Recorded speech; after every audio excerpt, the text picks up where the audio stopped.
हाँ जी स्टूडेंट्स, अपना next linear algebra का जो लैक्चर है ਉਹਨੂੰ ਆਪਾਂ ਕੰਟੀਨਿਊ ਕਰਾਂਗੇ ਅੱਜ। ਤੇ ਉਹਦੇ ਵਿੱਚ ਆਪਾਂ ਨੇ ਅੱਜ ਦਾ ਜੋ ਟੌਪਿਕ ਆਪਾਂ ਨੇ ਕਰਨਾ ਹੈ ਉਹਦੇ ਵਿੱਚ ਇਹ ਕਰਨਾ ਹੈ ਕਿ ਨੋਨ ਹੋਮੋਜੀਨੀਅਸ ਲੀਨੀਅਰ ਇਕੁਏਸ਼ਨਸ ਕੀ ਹੁੰਦੀਆਂ ਨੇ ਤੇ ਉਹਨਾਂ ਨੂੰ ਆਪਾਂ ਕਿਵੇਂ ਸੋਲਵ ਕਰਦੇ ਹਾਂ। ਐਂਡ ਕੱਲ੍ਹ ਜੋ ਆਪਾਂ ਨੇ ਕੀਤਾ ਸੀਗਾ ਉਹਦੇ ਵਿੱਚ ਆਪਾਂ ਕੀਤਾ ਸੀ ਹੋਮੋਜੀਨੀਅਸ ਸਿਸਟਮ ਆਫ ਲੀਨੀਅਰ ਇਕੁਏਸ਼ਨਸ, ਠੀਕ ਹੈ ਨਾ, ਜਿਹਦੇ ਵਿੱਚ ਆਪਾਂ ਨੇ ਇਹ ਪੜ੍ਹਿਆ ਸੀਗਾ ਕਿ ਜਿਹੜਾ ਹੋਮੋਜੀਨੀਅਸ ਸਿਸਟਮ ਹੁੰਦਾ ਹੈ ਉਹਦੇ ਜਾਂ ਤਾਂ ਯੂਨੀਕ ਸੋਲਿਊਸ਼ਨ ਹੁੰਦਾ ਹੈ ਜਾਂ ਫਿਰ ਇਨਫਾਈਨਾਈਟਲੀ ਮੈਨੀ ਸੋਲਿਊਸ਼ਨਸ ਹੁੰਦੇ ਨੇ। ਯੂਨੀਕ ਸੋਲਿਊਸ਼ਨ ਉਦੋਂ ਹੁੰਦਾ ਹੈ ਜਦੋਂ ਆਪਣੇ ਕੋਲੇ ਕੋਫੀਸ਼ੀਐਂਟ ਵਾਲੀ ਮੈਟ੍ਰਿਕਸ ਦਾ ਜਿਹੜਾ ਡਿਟਰਮੀਨੈਂਟ ਹੈ ਉਹ ਨਾਨ ਜ਼ੀਰੋ ਆ ਜਾਵੇ, ਅਤੇ ਅਗਰ ਆਪਣੇ ਕੋਲੇ ਡਿਟਰਮੀਨੈਂਟ ਜ਼ੀਰੋ ਆ ਜਾਂਦਾ ਹੈ ਤਾਂ ਆਪਣੇ ਕੋਲ ਇਨਫਾਈਨਾਈਟਲੀ ਮੈਨੀ ਸੋਲਿਊਸ਼ਨਸ ਆ ਜਾਂਦੇ ਨੇ, ਠੀਕ ਹੈ। ਤਾਂ ਅੱਜ ਆਪਾਂ ਨੇ ਕਰਨਾ ਹੈ non homogeneous system of linear equations. Homogeneous and non homogeneous ਦੇ ਵਿੱਚ ਡਿਫਰੈਂਸ ਕੀ ਹੈ ਕਿ ਹੋਮੋਜੀਨੀਅਸ ਦੇ ਵਿੱਚ ਇਹ ਸੀਗਾ ਕਿ ਜੋ ਰਾਈਟ ਹੈਂਡ ਸਾਈਡ ਹੈ ਇਕੁਏਸ਼ਨ ਦੀ ਉਹ ਆਲ ਜ਼ੀਰੋ ਸੀਗੇ, ਠੀਕ ਹੈ ਨਾ। ਬਟ ਜਦੋਂ ਆਪਣੇ ਕੋਲੇ ਰਾਈਟ ਹੈਂਡ ਸਾਈਡ ਜ਼ੀਰੋ ਤੋਂ ਇਲਾਵਾ ਕੁਝ ਹੋਰ ਆ ਜਾਵੇ, ਜਿਵੇਂ ਸਪੋਜ਼ ਕੋਈ ਵੀ ਨੋਨ ਜ਼ੀਰੋ ਨੰਬਰ ਆ ਸਕਦਾ ਹੈ, ਇੱਥੇ ਤੁਸੀਂ B1 B2 BM ਲਿੱਤਾ ਹੋਇਆ, ਤਾਂ ਇਹ ਹੋ ਗਿਆ ਤੁਹਾਡੇ ਕੋਲੇ ਨੋਨ ਹੋਮੋਜੀਨੀਅਸ ਲੀਨੀਅਰ ਇਕੁਏਸ਼ਨਸ, ਠੀਕ ਹੈ ਜੀ। ਅਤੇ ਇਹਦੇ ਵਿੱਚ ਕੀ ਹੁੰਦਾ, ਇਹ ਵੀ ਆਪਣੇ ਕੋਲ ਸੇਮ ਦੇਖੋ ਉਸੇ ਤਰੀਕੇ ਨਾਲ M ਇਕੁਏਸ਼ਨਸ ਦਿੱਤੀਆਂ ਹੋਈਆਂ ਨੇ N ਵੇਰੀਏਬਲਸ ਦੇ ਵਿੱਚ, ਤਾਂ ਇਹਨਾਂ ਨੂੰ ਕਿਵੇਂ ਸੋਲਵ ਕਰਨਾ ਹੈ। ਇਹਦੇ ਲਈ ਆਪਾਂ ਇੱਕ ਆਰਗੂਮੈਂਟਡ ਮੈਟ੍ਰਿਕਸ ਫਾਈਂਡ ਕਰਾਂਗੇ। ਆਰਗੂਮੈਂਟਡ ਮੈਟ੍ਰਿਕਸ ਕੀ ਹੁੰਦੀ ਹੈ, ਜਿਵੇਂ ਆਪਾਂ ਉਹਦੇ ਵਿੱਚ ਸਿਰਫ ਕੋਫੀਸ਼ੀਐਂਟ ਮੈਟ੍ਰਿਕਸ ਫਾਈਂਡ ਆਊਟ ਕਰਦੇ ਸੀ ਅਤੇ ਇਹਦੇ ਵਿੱਚ ਆਪਾਂ ਆਰਗੂਮੈਂਟਡ ਮੈਟ੍ਰਿਕਸ ਫਾਈਂਡ ਕਰਾਂਗੇ।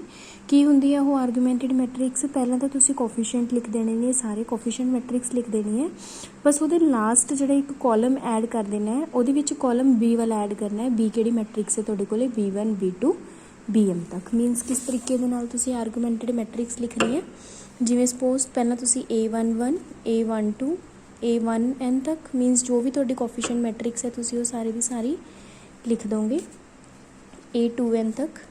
ਮਤਲਬ ਇਸ ਤਰੀਕੇ ਦੇ ਨਾਲ ਤੁਸੀਂ ਆਪਣੀ ਪੂਰੀ ਦੀ ਪੂਰੀ ਕੋਫੀਸ਼ੀਐਂਟ ਮੈਟ੍ਰਿਕਸ ਲਿਖਤੀ, ਅਤੇ ਨਾਲ ਹੁਣ ਇੱਥੇ ਮੈਟ੍ਰਿਕਸ ਨੂੰ ਖ਼ਤਮ ਨਹੀਂ ਕਰ ਦੇਣਾ, ਇੱਥੇ ਤੁਸੀਂ ਨਾਲ ਹੀ ਇੱਕ ਕੋਲਮ ਐਡ ਕਰਨਾ ਹੈ B1 B2 BM ਦਾ, ਠੀਕ ਹੈ ਜੀ।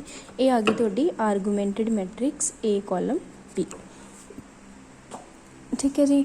ਨੈਕਸਟ ਇਹਦੇ ਵਿੱਚ ਆਰਟੀਕਲ ਨੰਬਰ 7 ਕੀ ਹੈ ਕਿ the necessary and sufficient condition that the system of equations ax equal to b is consistent means has a solution, ठीक है ना, is that the matrices a and a argumented b are of the same rank।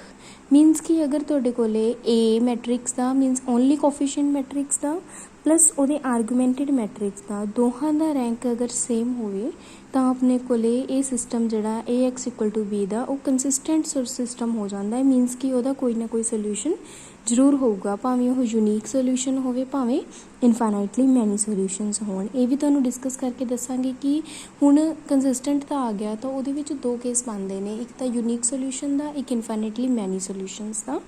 ਤਾਂ ਉਹ ਕਦੋਂ ਹੁੰਦੇ ਨੇ, ਠੀਕ ਹੈ। ਬਟ ਇਹ ਹੈ ਕਿ ਜਦੋਂ ਦੋਹਾਂ ਦਾ ਰੈਂਕ ਸੇਮ ਹੋਊਗਾ ਤਾਂ ਜਾਂ ਤਾਂ ਯੂਨੀਕ ਸੋਲਿਊਸ਼ਨ ਹੋਊਗਾ ਜਾਂ ਫਿਰ ਇਨਫਾਈਨਾਈਟਲੀ ਮੈਨੀ ਸੋਲਿਊਸ਼ਨਸ ਹੋਣਗੇ।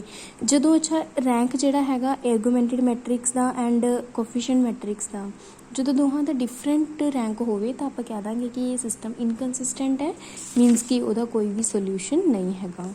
ਤਾਂ ਨੈਕਸਟ ਆ ਜਾਂਦਾ Ax = B ਦਾ ਯੂਨੀਕ ਸੋਲਿਊਸ਼ਨ ਕਦੋਂ ਹੁੰਦਾ ਹੈ। ਤਾਂ ਯੂਨੀਕ ਸੋਲਿਊਸ਼ਨ ਕਦੋਂ ਹੁੰਦਾ ਹੈ, ਅਗਰ A ਨੋਨ ਸਿੰਗੂਲਰ ਹੈ, ਮੀਨਸ ਕਿ ਡਿਟਰਮੀਨੈਂਟ ਆਫ A ਜਿਹੜਾ ਹੈ ਉਹ ਨੋਨ ਜ਼ੀਰੋ ਹੋਣਾ ਚਾਹੀਦਾ ਹੈ। ਤਾਂ ਹੁਣ ਜੇ ਮੰਨ ਲਓ ਡਿਟਰਮੀਨੈਂਟ ਨੋਨ ਜ਼ੀਰੋ ਹੈ ਤਾਂ ਜਿਹੜਾ ਰੈਂਕ ਹੈ A ਦਾ ਤਾਂ ਉਹ ਨੰਬਰ ਆਫ ਵੇਰੀਏਬਲਸ ਦੇ ਇਕੁਅਲ ਆ ਜਾਊਗਾ ਨੰਬਰ ਆਫ ਕਾਲਮਸ ਦੇ, ਹੈ ਨਾ। ਤਾਂ ਮੀਨਸ ਕੀ ਹੈ ਕਿ ਇਹਦੇ ਵਿੱਚ ਜਿਹੜੀ ਆਰਗੂਮੈਂਟਡ ਮੈਟ੍ਰਿਕਸ ਦਾ ਔਰ A ਦਾ ਰੈਂਕ ਉਨਾ ਹੀ ਆ ਜਾਣਾ ਹੈ ਜਿੰਨੀਆਂ ਉਹਦੇ ਵਿੱਚ ਰੋਜ਼ ਨੇ, ਠੀਕ ਹੈ ਨਾ। ਤਾਂ ਇਹ ਤੁਹਾਡੇ ਕੋਲੇ ਹੈਗਾ। ਤਾਂ ਹੁਣ ਨੈਕਸਟ ਆਪਣੇ ਕੋਲੇ ਕੰਡੀਸ਼ਨਸ ਦਿੱਤੀਆਂ ਹੋਈਆਂ ਨੇ ਕਿ ਕਦੋਂ ਕਿਸੇ ਸਿਸਟਮ ਦਾ ਨੋ ਸੋਲਿਊਸ਼ਨ ਹੁੰਦਾ ਹੈ, ਕਦੋਂ ਯੂਨੀਕ ਸੋਲਿਊਸ਼ਨ ਹੁੰਦਾ ਹੈ ਅਤੇ ਕਦੋਂ ਇਨਫਾਈਨਾਈਟਲੀ ਮੈਨੀ ਸੋਲਿਊਸ਼ਨਸ ਹੁੰਦੇ ਆ ਇਹਦੇ ਵਿੱਚ, ਠੀਕ ਹੈ ਜੀ। ਤਾਂ ਕਿਸੇ ਵੀ ਇਕੁਏਸ਼ਨ ਦਾ equation Ax = B has no solution if and only if A and argumented matrix AB do not have the same rank। Means ਕਿ ਅਗਰ A and A augmented B ਦੇ ਰੈਂਕਸ ਡਿਫਰੈਂਟ ਨੇ ਤਾਂ Ax = B ਦਾ ਕੋਈ ਵੀ solution ਨਹੀਂ ਹੋਊਗਾ। Next ਆ ਜਾਂਦਾ ਹੈ ਕਿ ਦ equation ax equal to b has a solution if the rank of a is same as that of the argumented b। ਮਤਲਬ ਇਹਦਾ ਸੋਲਿਊਸ਼ਨ ਤਾਂ ਹੋਊਗਾ ਅਗਰ a and a augmented b ਦਾ ਸੇਮ ਰੈਂਕ ਹੋਊਗਾ, ਬਟ ਇਨ ਐਡੀਸ਼ਨ ਅਗਰ a non singular ਹੈ then the equation a has a unique solution. Means ਕਿ ਅਗਰ a ਜਿਹੜੀ ਮੈਟ੍ਰਿਕਸ ਆ ਉਹਦਾ ਡਿਟਰਮੀਨੈਂਟ ਨੋਨ ਜ਼ੀਰੋ ਆ ਜਾਂਦਾ ਤਾਂ ਉਹ ਮੈਟ੍ਰਿਕਸ ਦਾ ਯੂਨੀਕ ਸੋਲਿਊਸ਼ਨ ਹੋਊਗਾ। Next ax equal to b will have the infinitely many solutions if a and argumented matrix have the same rank and a is singular. Means ਕਿ a ਦਾ ਜਿਹੜਾ ਡਿਟਰਮੀਨੈਂਟ ਹੈ ਅਗਰ ਉਹ ਜ਼ੀਰੋ ਆ ਜੇ ਬਟ ਫਿਰ ਵੀ a ਔਰ a augmented b the rank ਜਿਹੜਾ ਹੈ ਉਹ ਸੇਮ ਹੋਵੇ ਤਾਂ ਆਪਾਂ ਕਹਿ ਦਾਂਗੇ ਕਿ ਉਹਦੇ ਇਨਫਾਈਨਾਈਟਲੀ ਮੈਨੀ ਸੋਲਿਊਸ਼ਨਸ ਹੈ। ਠੀਕ ਹੈ ਜੀ, ਤਾਂ ਇਹਦੇ ਦਾ ਵਰਕਿੰਗ ਮੈਥਡ ਵੀ ਤੁਹਾਨੂੰ ਗਿਵਨ ਕੀਤਾ ਹੋਇਆ ਉਹਨਾਂ ਨੇ ਕਿ ਜਿਵੇਂ suppose ax equal to b ਕੋਈ ਵੀ ਗਿਵਨ ਸਿਸਟਮ ਹੈ m non homogeneous equation in n variables ਦਾ and rb the rank of the coefficient matrix a। ਤੁਸੀਂ ਆਰਗੂਮੈਂਟਡ ਮੈਟ੍ਰਿਕਸ ਲਿਖੀ ਹੈ ਤੇ ਉਹਦਾ ਰੈਂਕ ਫਾਈਂਡ ਆਊਟ ਕੀਤਾ। ਕਹਿੰਦੇ ਅਗਰ a ਦਾ ਰੈਂਕ ਲੈਸ ਹੈ a ਆਰਗੂਮੈਂਟਡ b ਤੋਂ then ax equal to b has no solution। अगर rank in then system is inconsistent, but अगर रैंक दोनों का इक्वल आ जाता है तो सपोज कि वो रैंक r आ गया then it has solution। but solution की होगा अगर तो रैंक की वैल्यू n के इक्वल आ जाती है तो यूनिक सोल्यूशन होगा, अगर r की वैल्यू n तो घट आ जाती है तो इनफाइनाइटली मैनी सोल्यूशंस होंगे। ठीक है जी, नैक्सट तुहाडे कोल एग्जाम्पल फस्ट हैगी है, ये चैक करना है कि ये सिस्टम है इनकनसिस्टेंट है, मीनस कि ਇਹਦਾ कोई सोल्यूशन एग्जिस्ट नहीं करूगा। ਤਾਂ ਪਹਿਲਾਂ ਤੁਸੀਂ ax equal to b the farm ਦੇ ਵਿੱਚ ਆਪਣੇ ਸਿਸਟਮ ਨੂੰ ਚੇਂਜ ਕਰਕੇ ਲਿਖਿਆ, ਫਿਰ ਉਸ ਤੋਂ ਬਾਅਦ ਤੁਸੀਂ ਆਪਣਾ a ਦਾ ਰੈਂਕ ਫਾਈਂਡ ਕਰਨਾ ਸ਼ੁਰੂ ਕੀਤਾ। ਦੇਖੋ ਜਦੋਂ ਇਕੱਲਾ a ਦਾ ਰੈਂਕ ਤੁਸੀਂ ਫਾਈਂਡ ਕੀਤਾ ਉਹਨੂੰ ਇਕੁਇਵਲੈਂਟ ਫਾਰਮ ਦੇ ਵਿੱਚ ਰਿਡਿਊਸ ਕਰ ਚੁੱਕੇ ਹੋ, ਤਾਂ ਜਦੋਂ a ਦਾ ਰੈਂਕ ਫਾਈਂਡ ਕੀਤਾ ਉਹ ਤੁਹਾਡੇ ਕੋਲ 2 ਆ ਗਿਆ, ਬਟ ਜਦੋਂ a augmented b the rank ਤੁਸੀਂ ਫਾਈਂਡ ਕੀਤਾ ਤਾਂ ਉਹ 3 ਆ ਗਿਆ। ਮੀਨਸ ਕਿ a and a augmented b the rank ਜਿਹੜਾ ਉਹ ਡਿਫਰੈਂਟ ਆ ਗਿਆ, ਤਾਂ ਇਟ ਮੀਨਸ ਜਿਹੜਾ ਇਹ ਸਿਸਟਮ ਹੈ ਉਹ ਇਨਕਨਸਿਸਟੈਂਟ ਹੋ ਗਿਆ, ਇਹਦਾ ਕੋਈ ਸੋਲਿਊਸ਼ਨ ਐਗਜ਼ਿਸਟ ਨਹੀਂ ਕਰੂਗਾ। ਨੈਕਸਟ ਸੈਕਿੰਡ ਐਗਜ਼ਾਮਪਲ ਨੂੰ ਸ਼ੋ ਕਰਨਾ ਹੈ ਕਿ ਜਿਹੜਾ ਇਹ ਸਿਸਟਮ ਹੈ ਉਹ ਕੰਸਿਸਟੈਂਟ ਹੈ ਅਤੇ ਉਹਨੂੰ ਸੋਲਵ ਕਰਨਾ ਹੈ। ਕੰਸਿਸਟੈਂਟ ਵਾਸਤੇ ਤੁਸੀਂ ਉੱਦਾਂ ਹੀ ਕੀਤਾ ਬੱਚੇ, ਪਹਿਲਾਂ ਕੋਫੀਸ਼ੀਐਂਟ ਮੈਟ੍ਰਿਕਸ ਦਾ ਰੈਂਕ ਫਾਈਂਡ ਕੀਤਾ ਉਹ 2 ਆ ਗਿਆ, ਅਤੇ ਅਗੇਨ ਜਦੋਂ ਤੁਸੀਂ ਦੋਹਾਂ ਨੂੰ ਕੰਬਾਈਨ ਕਰਕੇ ਲਿਖੋਗੇ ਤਾਂ ਫਿਰ ਵੀ ਰੈਂਕ ਕਿਹੜਾ ਹੈ 2 ਹੈ। ਬਟ ਦੇਖੋ ਰੈਂਕ ਭਾਵੇਂ ਦੋਹਾਂ ਦਾ ਬਰਾਬਰ ਆ ਗਿਆ ਬਟ ਉਹ ਨੰਬਰ ਆਫ ਵੇਰੀਏਬਲਸ ਤੋਂ ਘੱਟ ਹੈ। ਠੀਕ ਹੈ ਨਾ, ਤਾਂ ਇਸ ਕਰਕੇ ਇਸ ਸਿਸਟਮ ਦੇ ਇਨਫਾਈਨਾਈਟਲੀ ਮੈਨੀ ਸੋਲਿਊਸ਼ਨਸ ਹੋਣਗੇ।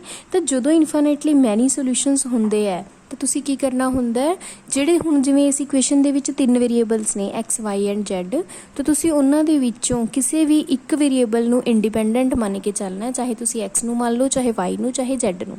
ਤੁਸੀਂ ਭਾਵੇਂ ਤਾਂ ਇੱਥੇ ਕਿਸੇ ਇੱਕ ਵੇਰੀਏਬਲ ਦੀ ਵੈਲਿਊ ਕੁਝ ਪੁੱਟ ਕਰ ਸਕਦੇ ਹੋ, ਜਿਵੇਂ ਇਹਨਾਂ ਨੇ ਇੱਥੇ z ਦੀ ਵੈਲਿਊ k ਪੁੱਟ ਕੀਤੀ ਹੋਈ ਹੈ। z ਦੀ ਵੈਲਿਊ k ਪੁੱਟ ਕਰਕੇ ਤੁਹਾਡੇ ਕੋਲ x ਅਤੇ y ਦੇ ਵਿੱਚ 2 ਇਕੁਏਸ਼ਨਸ ਰਹਿ ਜਾਣਗੀਆਂ, ਉਹਨਾਂ ਦੇ ਵਿੱਚੋਂ x y ਨੂੰ ਤੁਸੀਂ k ਦੀ ਫਾਰਮ ਦੇ ਵਿੱਚ ਐਕਸਪ੍ਰੈਸ ਕਰਕੇ ਤੁਹਾਡੇ ਕੋਲ ਵੈਲਿਊਜ਼ ਆ ਜਾਣਗੀਆਂ where k is a parameter. ਹੁਣ ਤੁਸੀਂ ਦੇਖੋ ਜਿਵੇਂ ਜਿਵੇਂ ਆਪਾਂ k ਦੀ ਵੈਲਿਊ ਚੇਂਜ ਕਰਾਂਗੇ ਉਵੇਂ ਉਵੇਂ x ਅਤੇ y ਦੀਆਂ ਵੈਲਿਊਜ਼ ਚੇਂਜ ਹੁੰਦੀਆਂ ਜਾਣਗੀਆਂ। ਠੀਕ ਹੈ, ਤਾਂ ਇਸ ਤਰੀਕੇ ਦੇ ਨਾਲ ਤੁਸੀਂ ਇਨਫਾਈਨਾਈਟਲੀ ਮੈਨੀ ਸੋਲਿਊਸ਼ਨਸ ਫਾਈਂਡ ਕਰ ਸਕਦੇ ਹੋ। ਨਾਓ ਹੁਣ ਤੁਹਾਡੀ ਨੈਕਸਟ ਐਗਜ਼ਾਮਪਲ ਜਿਹੜੀ ਹੈ ਉਹ ਵੀ ਸੇਮ ਹੈ, ਸ਼ੋ ਕਰਨਾ ਹੈ ਕਿ ਇਹ ਸਿਸਟਮ ਕੰਸਿਸਟੈਂਟ ਹੈ ਅਤੇ ਇਹਦਾ ਸੋਲਿਊਸ਼ਨ ਫਾਈਂਡ ਕਰਨਾ ਹੈ। ਹੁਣ ਇਹਦੇ ਵਿੱਚ ਦੇਖੋ ਜਦੋਂ ਤੁਸੀਂ a ਅਤੇ a augmented b the rank find ਕੀਤਾ ਤਾਂ ਦੋਨੋਂ 3 ਆ ਗਏ, ਪਲੱਸ ਉਹ ਨੰਬਰ ਆਫ ਵੇਰੀਏਬਲਸ ਦੇ ਵੀ ਇਕੁਅਲ ਹੈ, ਤਾਂ ਇੱਥੇ ਤੁਹਾਡੇ ਕੋਲ ਯੂਨੀਕ ਸੋਲਿਊਸ਼ਨ ਆ ਜਾਊਗਾ। ਯੂਨੀਕ ਸੋਲਿਊਸ਼ਨ ਨੂੰ ਫਾਈਂਡ ਵੀ ਤੁਸੀਂ ਉਵੇਂ ਹੀ ਕਰਨਾ ਹੈ, ਤੁਸੀਂ 2 ਇਕੁਏਸ਼ਨਸ ਲੈ ਲੈਣੀਆਂ ਨੇ, ਤਿੰਨੋਂ ਇਕੁਏਸ਼ਨਸ ਨੂੰ ਸੋਲਵ ਕਰਕੇ ਆਪਸ ਦੇ ਵਿੱਚ ਤਾਂ ਤੁਸੀਂ x y z ਦੀਆਂ ਵੈਲਿਊਜ਼ ਫਾਈਂਡ ਕਰ ਲੈਣੀਆਂ ਨੇ। ਠੀਕ ਹੈ ਜੀ, ਇਸੇ ਤਰ੍ਹਾਂ ਦਾ ਜੀ ਤੁਹਾਡੀਆਂ ਸਾਰੀਆਂ ਐਗਜ਼ਾਮਪਲਸ ਨੇਗੀਆਂ ਅਤੇ ਸੇਮ ਹੈ ਸਾਰਿਆਂ ਦੇ ਵਿੱਚ ਤੁਸੀਂ ਕੰਸਿਸਟੈਂਟ ਇਨਕਨਸਿਸਟੈਂਟ ਹੀ ਚੈੱਕ ਕਰਨਾ ਹੈ। ਮੈਂ ਤੁਹਾਨੂੰ 3 ਸੋਲਿਊਸ਼ਨਸ ਸੀ, ਤਿੰਨਾਂ ਦੇ ਨਾਲ ਦੀ ਆਪਣੀ ਐਗਜ਼ਾਮਪਲ ਜਿਹੜੀ ਆ ਉਹ ਕਰ ਚੁੱਕੇ ਹਾਂ। ਅਤੇ ਹੁਣ ਨੈਕਸਟ ਜਿਹੜਾ ਹੈਗਾ